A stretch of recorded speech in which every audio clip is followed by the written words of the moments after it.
మహిమ కలుగును గాక.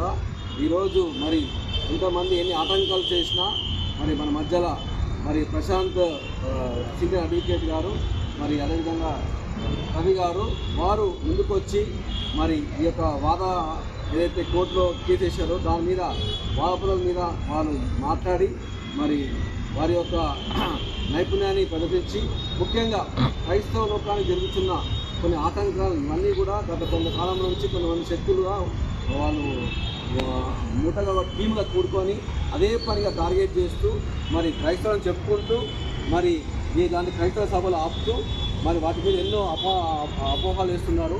కానీ ఇవన్నింటినీ అధిగమించినప్పుడు మరి ముఖ్యంగా మరి ప్రశాంత్ సీనియర్ లాయర్ గారు వారు ముందుకు వచ్చి వారు ఎంతగానో ధైర్యం చేసి మాకు ధైర్యం ఇచ్చి ముఖ్యంగా గ్లోబల్ పీస్ మీటింగ్కి మరి ఒక గొప్ప హోప్ ఇచ్చాడు. నిజంగా ప్రత్యేక ధన్యవాదాలు కవి గారికి మరి ప్రశాంత్ గారికి. వీరు మరి వీళ్ళకు ఎంత థ్యాంక్స్ చెప్పినా సరిపోదు. ఎందుకంటే వారు క్రైస్తవ లోకానికి గతంలో అజయ్ బాబుకి సపోర్ట్ చేశారు.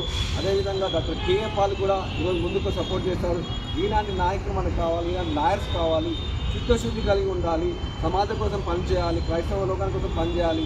నేను గుర్తెరిగిన ప్రశాంత్ గారికి, రవి గారికి ప్రత్యేకమైన హ్యాట్స్ ఆఫ్ చెప్తూ మరి రేపు జరగబోయే 24th global peace prayer meeting gymkhana గ్రామంలో 7 to 9 ఉంటుంది.